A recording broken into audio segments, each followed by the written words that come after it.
ഈ Samsung S22 ultra എന്ന ഫോണിൻ്റെ പ്രൈസ് 1,10,000 റുപ്പീസ് എന്ന പ്രൈസ് ഞാൻ ഫസ്റ്റ് ടൈം കേട്ടപ്പോൾ ഒരു ഞെട്ടലായിരുന്നു. പക്ഷേ 1,40,000 റുപ്പീസ് കൊടുത്ത് iPhone 14 Pro Max വാങ്ങിയപ്പോൾ ആ ഞെട്ടലൊക്കെ മാറിക്കിട്ടി. വെട്ടം സിനിമയിൽ പറയുന്ന പോലെ 1,40,000 രൂപ ഉണ്ടായിരുന്നെങ്കിൽ എന്തോരം ഏത്തപ്പഴം വാങ്ങി പുഴുങ്ങി തിന്നാം.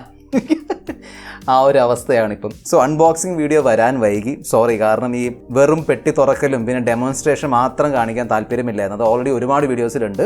സോ ഒരു 2-3 ദിവസം ഉപയോഗിച്ചിട്ട് ഒരു ഡീറ്റെയിൽഡ് അൺബോക്സിങ് അല്ലെങ്കിൽ ഒരു ഡീറ്റെയിൽഡ് ഫസ്റ്റ് ഇംപ്രഷൻ, അതാണല്ലോ നമ്മുടെ സ്റ്റൈൽ. സോ അത് ചെയ്യാമെന്ന് കരുതി. ഓക്കെ, നിങ്ങളുടെ നിരന്തരമായ സപ്പോർട്ട് കാരണം മാത്രമാണ് നമുക്ക് ഇതുപോലുള്ള ഡിവൈസുകൾ വാങ്ങി അൺബോക്സ് ചെയ്ത് ഉപയോഗിച്ച് റിവ്യൂ ഒക്കെ ചെയ്യാൻ പറ്റുന്നത്. ഓക്കെ, സോ അതിന് വേണ്ടി ബിഗ് താങ്ക് യു. കൂടുതൽ സമയം വേസ്റ്റ് ചെയ്യാതെ ലെറ്റ്സ് റോൾ. പെട്ടെന്ന് ഒരു ഫേക്ക് അൺബോക്സിംഗ് കാണാം. ഓബ്വിയസ്ലി ഫോൺ വരുന്നുണ്ട്, Type-C to Lightning cable, stickers, documentation and SIM tool. So ഈ ഒരു ഫോൺ പെട്ടിന്ന് പുറത്ത് എടുക്കുമ്പോൾ തന്നെ ആ ഒരു പ്രീമിയം ഫീൽ ഉണ്ടല്ലോ, ഐഫോൺസിലുള്ള പ്രീമിയം ഫീൽ, അത് നമുക്ക് ഫീൽ ചെയ്യാൻ പറ്റും. പ്രീമിയം ഫീൽ ചെയ്യാൻ പറ്റും. ഓക്കെ, എനിവേ 240 ഗ്രാം ആണ് വെയിറ്റ്, 7.9 mm ആണ് തിക്നെസ്. ഫ്രണ്ടും ബാക്കും ഗ്ലാസ് ആണ്, സ്റ്റെയിൻലെസ് സ്റ്റീൽ ഫ്രെയിം വരുന്നുണ്ട്. ബാക്കിലുള്ള ഫിനിഷ് മാറ്റ് ഫിനിഷ് ആണ്, നല്ലൊരു സ്മൂത്ത് മാറ്റ് ഫിനിഷ് ആണ് വരുന്നത്. IP68 റേറ്റിംഗ് വരുന്നുണ്ട്. 4 കളർ ഓപ്ഷൻസിലാണ് വരുന്നത്, black, silver, gold and deep purple. So ഒരു ബോക്സി ഡിസൈൻ, ആ ഒരു ഐഫോണിൻ്റെ ബോക്സി ഡിസൈൻ, ഒരുപാട് ബ്രാൻഡുകൾ ഈ ഒരു ബോക്സി ഡിസൈൻ ഇപ്പോൾ ഓൾറെഡി കോപ്പി ചെയ്ത് കഴിഞ്ഞിരിക്കുന്നു. ഓക്കെ, സോ ആ ഒരു പ്രീമിയം ഫീൽ കിട്ടാൻ വേണ്ടിയാണ്. സോ ഫീൽ പ്രീമിയം ആണ്. കംഫർട്ടബിൾ ആണോ എന്ന് ചോദിച്ചാൽ അത്രയ്ക്കും കംഫർട്ടബിൾ അല്ല, സ്പെഷ്യലി ഈ മാക്സ് വേരിയൻറ്റ്. ചില ഇനീഷ്യൽ റിവ്യൂസൊക്കെ പറയുന്നുണ്ടായിരുന്നു iPhone 14 Proൻ്റെ ബാറ്ററി ബാക്കപ്പ് 13 Pro വെച്ച് കമ്പയർ ചെയ്യുമ്പോൾ കുറവാണ്. സോ റിസ്ക് എടുക്കണ്ട എന്ന് വിചാരിച്ചാണ് 14 Pro Max വാങ്ങിയത്. കാരണം കൂടുതൽ ബാറ്ററി കിട്ടുന്നുണ്ട്, അതുകൊണ്ട് തന്നെ നല്ല ഹെവി ഫോണാണ്, വലിയ സൈസുള്ള ഫോണാണ്.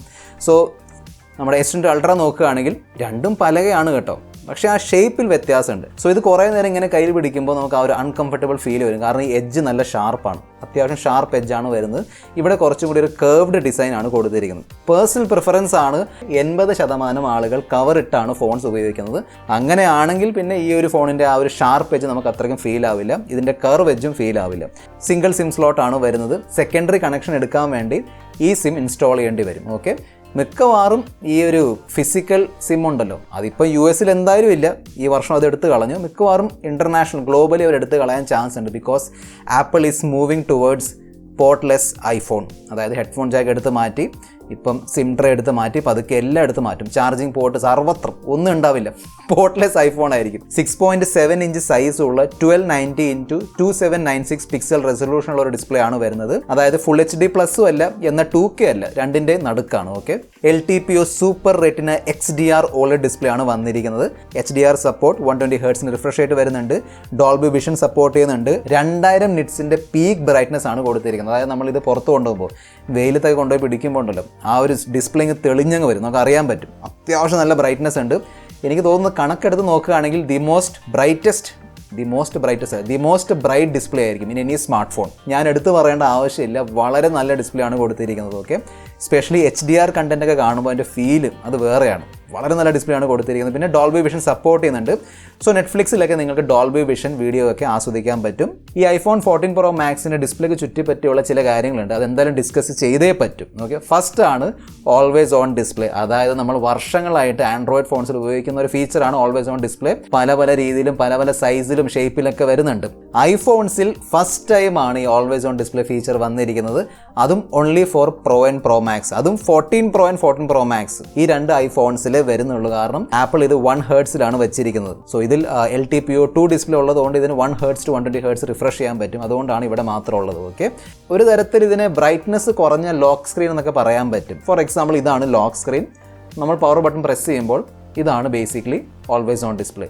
വളരെ സിമിലർ ലുക്കിലാണ് വരുന്നത്. ആ ഒരു ബ്രൈറ്റ്നസ് ചെറുതായിട്ട് കുറയുന്നുണ്ട്. പിന്നെ ആ ടൈം ഫ്രണ്ടിലേക്ക് വരുന്നുണ്ട്. ഇതാണ് ബേസിക്കലി സംഭവിക്കുന്നത്. ഓക്കെ, നല്ല ഇംപ്ലിമെൻറ്റേഷൻ ആണ്. അതായത് ആപ്പിളിൻ്റെ സ്റ്റൈലിലുള്ള ഒരു ഇംപ്ലിമെൻറ്റേഷൻ ആണ് ചെയ്തിരിക്കുന്നത്.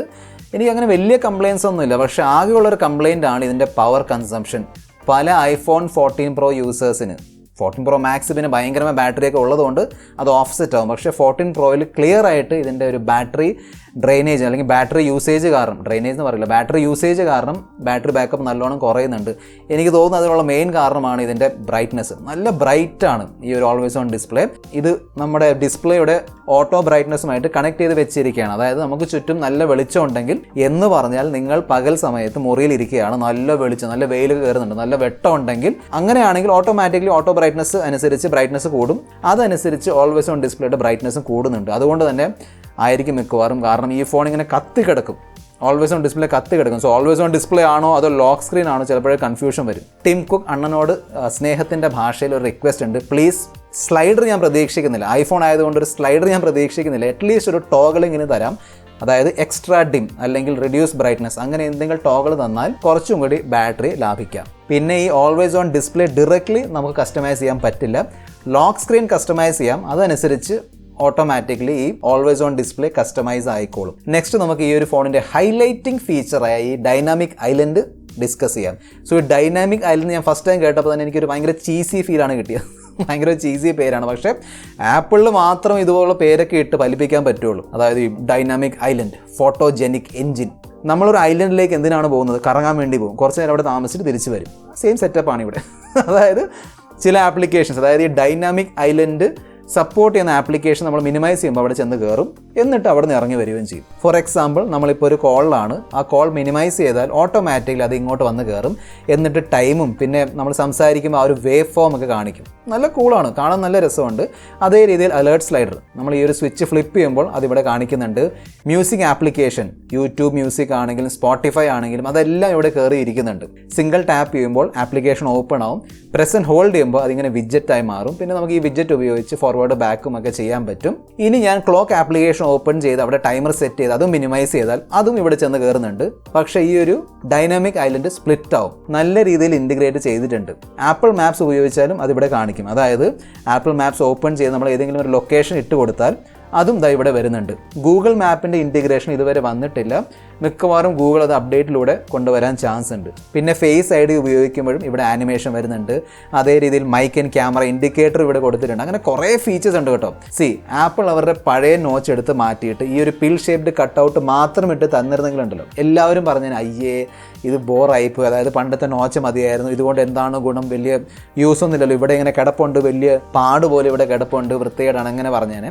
പക്ഷേ ഡൈനാമിക് ഐലൻഡ് എന്നൊരു ഫീച്ചർ കൊണ്ടുവന്നുകൊണ്ട് ആ ഒരു സംഭവം അവർ ഓഫ്സെറ്റ് ചെയ്തു. ഒരു കൂട്ടം ഇങ്ങനെ പറയുമ്പോൾ മറ്റുള്ളവർക്ക് പറയാം അത് വെറും വേസ്റ്റ് അല്ല, അവിടെ യൂസ്ഫുൾ ഫീച്ചർ ഡൈനാമിക് ഐലൻഡ് കൊടുത്തിട്ടുണ്ട്. സോ ആ സ്ട്രാറ്റജി ആണെന്ന് തോന്നുന്നു. എനിവേ, ഇത്രയും വലിയൊരു നോച്ച് വരാനുള്ള മെയിൻ കാരണം എന്താണ്? ആ ഫേസ് ഐ ഡി.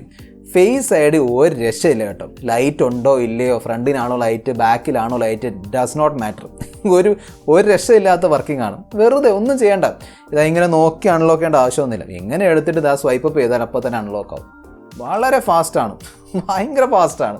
നിങ്ങൾ ടെക്ക് ഫോളോ ചെയ്യുന്ന ഒരാളാണെങ്കിൽ ഈ ഒരു ഫോട്ടോ കണ്ടു കാണും. അതായത് ഈ വെയിലത്ത് കൊണ്ടുപോയി വെക്കുമ്പോൾ ഈ ഒരു പില്ലുണ്ടല്ലോ, പില്ലിൻ്റെ ഉള്ളിലുള്ള എല്ലാ കോമ്പനൻസും നമുക്ക് ക്ലിയർ ആയിട്ട് കാണാൻ പറ്റുന്നുണ്ട്. കാണാൻ നല്ല വൃത്തികേടാണ്.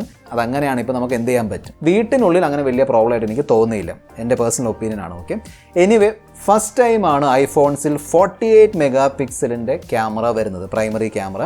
ഇതിൽ മാത്രമല്ല പ്രോയിലും ഉണ്ട്. സോ 14 പ്രോയിലും പ്രോ മാക്സിലും 48 മെഗാ പിക്സലിലെ പ്രൈമറി സെൻസറാണ് കൊടുത്തിരിക്കുന്നത്. സെൻസർ ഷിഫ്റ്റ് OIS സപ്പോർട്ട് ചെയ്യുന്നുണ്ട്. 12 മെഗാ പിക്സലിൻ്റെ 3x ടെലിഫോട്ടോ, ഇതിലും OISൻ്റെ സപ്പോർട്ടുണ്ട്. ഫൈനലി 12 മെഗാ പിക്സലിൻ്റെ 120 ഡിഗ്രി ഫീൽഡ് ഓഫ് വ്യൂ ഉള്ള അൾട്രാ വൈഡ് ക്യാമറയും വരുന്നുണ്ട്. പിന്നെ ആ 3D ലൈഡാർ സെൻസറും കൊടുത്തിട്ടുണ്ട്. 8Kയുടെ ഫീച്ചർ വരുന്നില്ല. I don't care. ഇവിടെ 8K ഒക്കെ ഉണ്ടായിരുന്നു, ഞാൻ ഒരിക്കലും ഉപയോഗിച്ചിട്ടില്ല.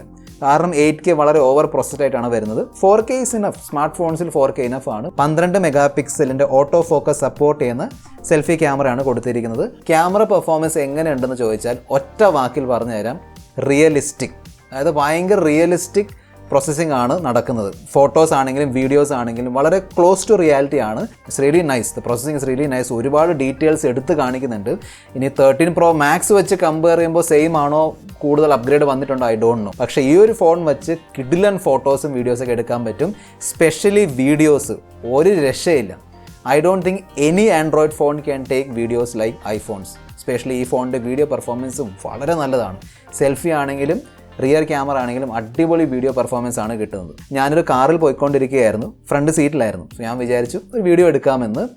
നമ്മൾ വീഡിയോ എടുത്തുകൊണ്ടിരിക്കുമ്പോഴുണ്ടല്ലോ ഈ ഗ്ലാസ്സിലൂടെ നോക്കുന്ന ഫീലാണ് കിട്ടുന്നത്. അത്രമാത്രം റിയലിസ്റ്റിക് ആണ് ഇവിടെ വരുന്ന ആ ഒരു ലൈവ് ഫീഡ് ആണെങ്കിലും ഫൈനലി വീഡിയോ ആണെങ്കിലും വളരെ നല്ലൊരു ഞാൻ എപ്പോഴും പറയുന്നുണ്ട്, റിയലിസ്റ്റിക് വീഡിയോസ് ആണ് കിട്ടുന്നത്, റിയലിസ്റ്റിക് പ്രോസസ്സിംഗ് ആണ് നടക്കുന്നത്, നല്ല ഡീറ്റെയിൽസ് ഉണ്ട്. ഓക്കെ, പക്ഷേ ഡീറ്റെയിൽസ് ഉണ്ടല്ലോ സെൽഫി ക്യാമറയിൽ വരുമ്പോൾ എല്ലാം എടുത്തു കാണിക്കും. നമ്മുടെ ഫേസിലുള്ള ഓരോ കുന്നും കുഴിയും ഓരോ പാടും എല്ലാം ഇങ്ങനെ എടുത്തു കാണിക്കും. അത്രയും ഡീറ്റെയിൽസ് ഉണ്ട്. സോ ചെറിയ രീതിയിലുള്ള ഒരു സ്മൂത്തനിങ് ചെയ്യാൻ പറ്റുമായിരുന്നെങ്കിൽ, ചില ഫോൺസിലുള്ള ആ ഒരു ചായം തേക്കലല്ല, പക്ഷേ ചെറിയൊരു ടോഗിളൊക്കെ ഉണ്ടായിരുന്നെങ്കിൽ could have been nice. Anyway നല്ല ഡീറ്റെയിൽസ് ഉണ്ട് ഫോട്ടോസിൽ ഫോർ ഷുവർ. ഇത്തവണ ഒരു ആക്ഷൻ ക്യാം എന്നൊരു ഫീച്ചർ വന്നിട്ടുണ്ട്.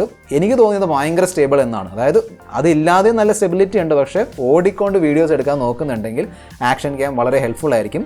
ക്രോപ്പിംഗ് എന്തായാലും വരുന്നുണ്ട്. സോ നിങ്ങൾക്ക് വേണമെങ്കിൽ അൾട്രാവൈഡും പ്രൈമറിയും ടെലിഫോട്ടോയും 3 ക്യാമറ വെച്ച് എടുക്കാൻ പറ്റും. പിന്നെ 3x വെച്ച് എടുക്കുന്ന ഫോട്ടോസ് ഉണ്ടല്ലോ, പോർട്രേറ്റ് ഫോട്ടോസ്, അതൊക്കെ ഒരു രക്ഷയില്ല. എനിക്ക് തോന്നുന്നു ഈ ഒരു പോർട്രേറ്റ് ഫോട്ടോഗ്രാഫിയിൽ ഐഫോൺസ് ചാമ്പ്യൻ ആണ്. വളരെ സ്മൂത്ത് ബൊക്കെ, ആ ഒരു ബ്ലർ ഉണ്ടല്ലോ, വളരെ സ്മൂത്ത് ബ്ലറാണ് കിട്ടുന്നത്. പിന്നെ ഇത്തവണ സിനിമാറ്റിക് മോഡ് ഉണ്ടല്ലോ, അതായത് ബാക്ക്ഗ്രൗണ്ട് ബ്ലറാക്കി എടുക്കുന്ന വീഡിയോസ്, അത് നമുക്കിപ്പം 4K എടുക്കാൻ പറ്റും. 4K at 30 FPS ഓപ്ഷൻ വന്നിട്ടുണ്ട്. ഇതിൽ ഡ്യുവൽ സ്റ്റീരിയോ സ്പീക്കേഴ്സും വരുന്നുണ്ട്.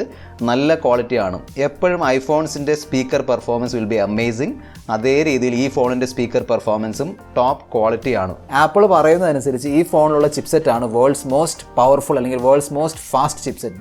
അതാണ് ആപ്പിളിൻ്റെ A16 Bionic chipset. Actually launch ഇവൻറ്റിൽ അവർ A15 കമ്പയർ ചെയ്തില്ല. സോ എനിക്ക് തോന്നുന്നു A15 കമ്പയർ ചെയ്യുമ്പോൾ അങ്ങനെ ഭയങ്കരമായ ഇമ്പ്രൂവ്മെൻ്റ് ഒന്നും ഉണ്ടാവില്ല. അവർ കമ്പയർ ചെയ്തത് A13 അതിലവർ പറഞ്ഞ സംഭവം എന്താണെന്ന് വെച്ചാൽ, മറ്റ് സ്മാർട്ട് ഫോൺസ് A13 ലെവൽ പോലും എത്തിയിട്ടില്ല, പിന്നെയാണ് A16 ആ രീതിയിലൊക്കെയാണ് അവർ പറഞ്ഞത്. എനിവേ, ജോക്സ് എസൈഡ്, ഭയങ്കര പവർഫുൾ ചിപ്സെറ്റ് ആണ്, വളരെ പവർഫുൾ ഫോണാണ്. ഓക്കെ, സോ നോർമൽ പെർഫോമൻസ്, നല്ല സ്മൂത്ത് ആനിമേഷൻ കിട്ടുന്നുണ്ട്, സ്റ്റട്ടേഴ്സ് ഇല്ല, ലാഗ്സ് ഇല്ല, അങ്ങനെയൊന്നും എടുത്ത് പറയേണ്ട ആവശ്യമൊന്നുമില്ല. അത് ഓബ്വിയസ്ലാണ്, ഐഫോണാണ്. സോ നല്ലൊരു പെർഫോമൻസ് കിട്ടുന്നുണ്ട്. നോർമൽ പെർഫോമൻസ് ആണെങ്കിലും ഈവൻ ഗെൻഷിൻ ഇമ്പാക്റ്റ് പോലുള്ള ഹെവി ഗെയിംസ് ആണെങ്കിലും വളരെ സ്മൂത്ത് പെർഫോമൻസ് ആണ് കിട്ടുന്നത്. 5G എനേബിൾഡ് ഫോണാണ്. 22 5G ബാൻഡ്സിനുള്ള സപ്പോർട്ടും കൊടുത്തിട്ടുണ്ട്. 4323 mAh ബാറ്ററിയാണ് കൊടുത്തിരിക്കുന്നത്. 20 വാട്ടിൻ്റെ പവർ ഡെലിവറി ചാർജിങ് സപ്പോർട്ട് ചെയ്യുന്നുണ്ട്. 15 വാട്ടിൻ്റെ വയർലെസ് ചാർജിങ് സപ്പോർട്ട് ചെയ്യുന്നുണ്ട്. പിന്നെ 2 പുതിയ ഫീച്ചേഴ്സ് വന്നിട്ടുണ്ട്. ഫസ്റ്റ് ആണ് ക്രാഷ് ഡിറ്റക്ഷൻ. സോ നിങ്ങൾ ഈ ഒരു ഫോണുമായിട്ട് ഡ്രൈവ് ചെയ്തുകൊണ്ടിരിക്കുകയാണ്, എവിടെയെങ്കിലും ക്രാഷ് അല്ലെങ്കിൽ ആക്സിഡൻറ്റ് സംഭവിക്കുകയാണെങ്കിൽ സഡൻ മൂവ്മെൻറ്റ് വരുമല്ലോ, അല്ലെങ്കിൽ മിക്കവാറും ഫോൺ തെറിച്ചു പോകും. അങ്ങനെ എന്തെങ്കിലും സംഭവിച്ചാൽ ഇതിലുള്ള അപ്ഗ്രേഡഡ് ആക്സിലറോമീറ്ററും ഗൈറോസ്കോപ്പൊക്കെ ഉപയോഗിച്ചിട്ട് ഈ ഫോണിന് ആ ഒരു ക്രാഷ് ഡിറ്റക്ട് ചെയ്യാൻ പറ്റും. എന്നിട്ട് ഓട്ടോമാറ്റിക്കലി ഒരു അലേർട്ട് വരും. നമ്മൾ റെസ്പോണ്ട് ചെയ്തില്ലെങ്കിൽ നമ്മുടെ ഐഫോൺ ഓട്ടോമാറ്റിക്കലി ഒരു എമർജൻസി മെസ്സേജ് അയച്ചു കൊടുക്കും. സെക്കൻഡ് ഫീച്ചറാണ് സാറ്റലൈറ്റ് കണക്ടിവിറ്റി. അതായത് മൊബൈൽ നെറ്റ്വർക്ക് ഇല്ലാത്ത സ്ഥലങ്ങളിൽ നിങ്ങൾക്ക് വേണമെങ്കിൽ ഈ ഒരു ഫോൺ ഉപയോഗിച്ച് സാറ്റലൈറ്റുമായിട്ട് കണക്ട് ചെയ്യാം, എമർജൻസി മെസ്സേജ് ഒക്കെ അയച്ചു കൊടുക്കാൻ പറ്റും. ഈ ഒരു ഫീച്ചർ ഇപ്പം US-ലും കാനഡയിലും മാത്രമേ വന്നിട്ടുള്ളൂ. 2 വർഷം ഫ്രീ ആയിരിക്കും. അതിനുശേഷം പെയ്ഡ് സബ്സ്ക്രിപ്ഷനിൽ വരാൻ ചാൻസ് ഉണ്ട്. സോ ഇതായിരുന്നു iPhone 14 Pro Maxൻ്റെ എൻ്റെ ഡീറ്റെയിൽഡ് ഫസ്റ്റ് ഇംപ്രഷൻ. ഇനി ഒരുപാട് വീഡിയോസ് വരാനുണ്ട്. അതായത് ഈ ഒരു ഫോണിൻ്റെ ഫൈനൽ റിവ്യൂ ഉണ്ട്. പിന്നെ 2 ഫോൺസ് എന്തായാലും കിടപ്പുണ്ടല്ലോ. സോ ഈ 2 ഫോൺസിൻ്റെ ഡീറ്റെയിൽഡ് കമ്പാരിസൺ ചെയ്യാം. ഇനി ഓവറോൾ കമ്പാരിസൺ വേണോ അതോ ക്യാമറ കമ്പാരിസൺ വേണോ, താഴെ കമൻറ്റ് ബോക്സിൽ എഴുതി അറിയിക്കുക. This is your friend Mr. Perfect Tech signing off. Goodbye.